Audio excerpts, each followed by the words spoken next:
कोपरगाव तालुक्यात ठिकठिकाणी वाळू तस्करांचा सुळसुळाट, तक्रारीवर तक्रार मात्र कारवाई शून्य.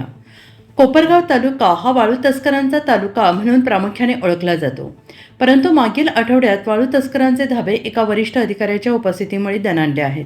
अशा बातम्या समोर येत असताना कालपासून अचानक कोपरगाव तालुक्यात कोळगाव थडी, हिंगणी, माहेगाव, देशमुख, मळेगाव थडी, सांगवी, भुसार, गोदावरी नदीपात्रातून रात्रीच्या सुमारास अचानक ट्रॅक्टर आणि रात्रीच्या अंधारात बल्ब चमकायला लागले आणि ही बंद झालेली वाळू चोरी पुन्हा एकदा सुरू झाल्याने स्थानिक नागरिकांमध्ये पुन्हा चिंतेचं वातावरण निर्माण झालंय.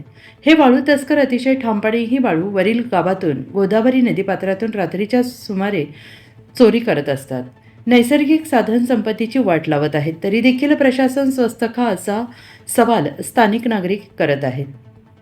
यामुळे तालुक्यात कायदा सुव्यवस्था कुठेही दिसून येत नाही अशी स्पष्ट प्रतिक्रिया नागरिकांमधून बोलली जात आहे. तसेच एवढ्या दिवस ही अवैध वाळू अतिशय प्रामाणिकपणे बंद होती, परंतु अचानक एकाएकी सर्वत्र बऱ्याच ठिकाणी गोदावरी नदीपात्रातून चालू झाल्याने प्रशासनाच्या विरोधात प्रश्नचिन्ह उभं राहिलं आहे.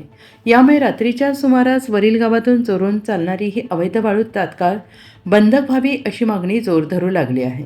अन्यथा काही शेतकरी, सामाजिक घटक हे उद्या महसूल मंत्री बावनकुळे यांच्यासोबत फोनवर बोलून सदरील अवैध वाळू वाहतुकीबाबत भूमिका मांडणार आहेत.